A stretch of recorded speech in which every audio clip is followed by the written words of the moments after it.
Hi students, as a part of revision series, today's topic is potassium dichromate. All you need to know about dichromate, potassium dichromate. See, it's an ionic compound. बहुत important concepts cover करेंगे आज dichromate के बारे में सब कुछ। तो ये आयनाइज होगा पोटेशियम आयन में और डाइक्रोमेट आयन में। डाइक्रोमेट आयन का कलर आपको याद रखना है ऑरेंज रेड। अब ये कलर कैसे आता है, ये कोऑर्डिनेशन कंपाउंड्स में कलर के बहुत सारे रीज़न थे, तो उसमें से ये ligand to metal charge transfer से कलर आता है। किससे? Ligand to metal charge transfer. इसकी स्ट्रक्चर पे आते हैं। CRO, ये ब्रिज्ड बॉन्ड है, CRO। टर्मिनल बॉन्ड से डबल बॉन्ड हो, सिंगल बॉन्ड हो with negative charge, double bond हो, और ये दो नेगेटिव मैंने यहाँ रिप्रेजेंट कर दिए टू नेगेटिव से। अब देखो भाई, यहाँ हुआ रेजोनेंस, तो ये सारे बॉन्ड लेंथ्स CRO के बराबर हो गए। यहाँ हुआ रेजोनेंस, ये सारे CRO के बॉन्ड लेंथ्स बराबर हो गए। तो ये 6 टर्मिनल बॉन्ड लेंथ्स CRO के IIT में पूछा जा चुका है। They are equal and they are equal to 163 picometer. कितने पिकोमीटर? 163। जबकि ब्रिज्ड बॉन्ड जो CR का है, इसका जो CRO बॉन्ड ब्रिज्ड बॉन्ड्स की बॉन्ड लेंथ है वो 179 पिकोमीटर है। दोनों बॉन्ड लेंथ्स याद रखो, कहीं ना कहीं क्वेश्चन आ सकता है। एंगल 126 डिग्रीज है CR के। Let's come to important points. इसकी प्रिपरेशन बच्चों होती है क्रोमाइटोर से। क्रोमाइटोर को सोडियम कार्बोनेट के साथ रोस्टिंग किया जाता है। रोस्टिंग मतलब एयर में हीटिंग करी जाती है, तो क्रोमियम का ऑक्सीडेशन हुआ और हमारा बना क्रोमेट आयन। क्रोमेट आयन की कलर येलो है, सोडियम क्रोमेट बना। फिर क्रोमेट आयन को एसिडिक मीडियम में लिया, हमारा सोडियम डाइक्रोमेट बन गया। फिर KCl के साथ डिस्प्लेसमेंट रिएक्शन कराई बच्चों, तो पोटेशियम डाइक्रोमेट बन गया। अब ज़रा ये इस मैकेनिज्म पे आओ कि क्रोमेट आयन आपका टेट्राहेड्रल, ये भी +6 में है, ये भी, यहाँ भी दोनों +6 में है। ये टेट्राहेड्रल स्ट्रक्चर होती है, ठीक। प्रोटोनेट करो एक O- पे, ये देखो प्रोटोनेट करा, ठीक। इसी के दूसरे मॉलिक्यूल को प्रोटोनेट करो और फिर दोनों मॉलिक्यूल से वाटर रिमूव करो बच्चों, तो ये CRO ब्रिज्ड बॉन्ड आपका आ जाएगा। इसका मतलब कि क्रोमेट आयन एसिडिक मीडियम में डाइक्रोमेट में जाता है। क्रोमेट आयन एसिडिक मीडियम में डाइक्रोमेट में कन्वर्ट होता है। इसको मैंने यहाँ पे ये देखो, क्रोमेट आयन एसिडिक मीडियम में डाइक्रोमेट में जाता है और डाइक्रोमेट बेसिक मीडियम में वापस क्रोमेट में आ जाता है।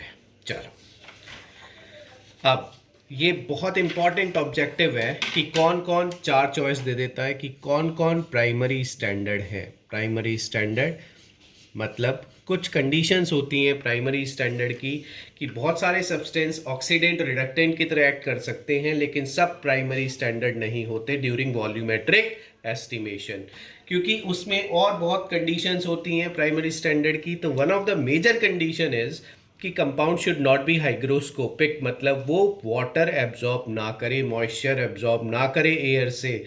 तो इस कारण K2Cr2O7 में कन्वर्ट करना पड़ा था बच्चों। ये देखो, सोडियम डाइक्रोमेट को पोटेशियम डाइक्रोमेट में क्यों कन्वर्ट करा? क्योंकि ये स्टैंडर्ड प्राइमरी स्टैंडर्ड यूज नहीं हो सकता इन वॉल्यूमेट्रिक टाइट्रेशन, ये हाइग्रोस्कोपिक है, जबकि पोटेशियम डाइक्रोमेट कोई हाइग्रोस्कोपिक नहीं है। अब आ जाओ बच्चों इसकी मेन रिएक्शन पे, वो है डाइक्रोमेट इन Cr3+ में कन्वर्ट होता है। ये एक बहुत इंपॉर्टेंट बात याद रखना कि अगर कोल्ड H2SO4 लोगे तो क्रोमिक एनहाइड्राइड बनेगा, रिडॉक्स नहीं होगा। हाँ, अगर हॉट H2SO4 लोगे तो रिडॉक्स होगी बच्चों। देखो, cold H2SO4 will act as CrO3, मतलब कुछ डिहाइड्रेटिंग एक्शन करेगा और क्रोमिक एनहाइड्राइड बना देगा, जबकि हॉट H2SO4 के साथ होगी रिडॉक्स। ना आ जाओ, अब रिडॉक्स होगी तो भैया ये खुद किस में जाएगा, क्रोमिक सल्फेट में, जैसा कि हमने यहाँ देखा। तो क्रोमिक सल्फेट मतलब Cr+3। अब देखो Cr+6 से +3 जा रहा है, लेकिन 2 एटम है पर मॉलिक्यूल, तो इलेक्ट्रॉन का चेंज हुआ 6 इलेक्ट्रॉन पर मॉलिक्यूल, तो वैलेंस फैक्टर इसका होता है 6। तो ये बहुत स्ट्रॉन्ग ऑक्सीडाइजिंग एजेंट है। बहुत इंपॉर्टेंट बात अब आ रही है थोड़ी देर में। ये तो मेन बात ये हो गई कि भाई फेरस को फेरिक में ले जाएगा, ऑक्जेलेट को CO2 में ले जाएगा, स्टेनस को स्टेनिक में ले जाएगा, नाइट्राइट को नाइट्रेट में, थायोसल्फेट को ध्यान रखना टेट्राथायोनेट में ले जाता है। बहुत से लोग बोलते हैं कि सल्फेट में ले जाता है, नहीं, सोडियम थायोसल्फेट यानी हाइपो को सोडियम टेट्राथायोनेट में ले जाता है, K2Cr2O7। H2S को सल्फर में ले जाता है। मैं पहले बता चुका हूं कि H2S को सल्फेट में ले जाने वाला सिर्फ फ्लोरीन है। सल्फाइड को sulphate, arsenic As+3 As+5, I- को आयोडीन में ले जाता है। एसिटल्डिहाइड को एसिटिक एसिड, अल्कोहल को एल्डिहाइड। यहाँ पे मैंने नोट करके 2 बातें बताई है बच्चों, ये भी याद रखना कि I- को I2 में ले जाता है।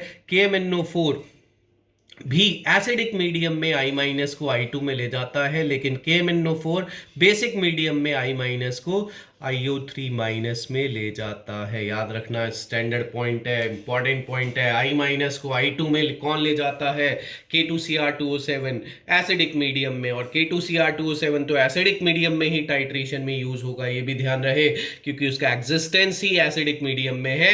बेसिक मीडियम में तो वो क्रोमेट में आ जाता है। तो KMnO4 दोनों मीडियम्स में यूज हो सकता है। एसिडिक में वो I2 में जाएगा, बट बेसिक में वो IO3 या माइनस में जाएगा। ये IIT पूछ चुका है। दूसरी इंपॉर्टेंट बात कि KMnO4 H2O2 के साथ करता है। KMnO4 अगर के H2O2 के साथ हम करेंगे तो यहाँ पे KMnO4 और H2O2 के साथ तो होगी रिडॉक्स रिएक्शन। कौन सी रिएक्शन होगी, रिडॉक्स रिएक्शन। जबकि K2Cr2O7 को अगर H2O2 के साथ करोगे तो यहाँ कोई रिडॉक्स रिएक्शन ऑब्जर्व नहीं होगी, आपकी बनेगा क्रोमियम परऑक्साइड। याद करो, बटरफ्लाई स्ट्रक्चर बहुत इंपॉर्टेंट है। कंपैरिजन करके मैंने लिखवाया है कि KMnO4 H2O2 में तो होगी रिडॉक्स, डाइक्रोमेट और H2O2 में कोई रिडॉक्स नहीं होगी। इनफैक्ट क्या बनेगा, CrO5 chromic peroxide, butterfly structure. ध्यान रहे, KMnO4 वर्सेस K2Cr2O7 थोड़ा सा मैंने करके दिखा दिया है। ये ऑलरेडी वही बात है कि क्रोमेट एसिडिक मीडियम में डाइक्रोमेट, डाइक्रोमेट बेसिक मीडियम में वापस क्रोमेट। क्रोमिल क्लोराइड टेस्ट में एक बहुत इंपॉर्टेंट बात मैं बताता हूं बच्चों तुम्हें कि देखो, E0OP K2Cr2O7 का 1.38 वोल्ट्स, E0 क्लोराइड से क्लोरीन में जाने का 1.4 वोल्ट्स, 1.4 वोल्ट्स। तो बच्चों अगर डाइक्रोमेट को क्लोराइड के साथ रिएक्शन करवाओगे, ठीक है, डाइक्रोमेट की क्लोराइड के साथ रिएक्शन कराओगे तो वो रिडॉक्स नहीं होगी, क्योंकि डाइक्रोमेट क्लोराइड को क्लोरीन में ऑक्सीडाइज नहीं करवा पाएगा। तो ये है आपका क्रोमियम डाइक्रोमेट का E0OP, और ये है क्लोराइड का E0 जो कि 1.4 वोल्ट्स है। तो अगर हमें रिडॉक्स बनानी है बच्चों तो इसको रिड्यूस करना है और इसको करना है ऑक्सीडाइज।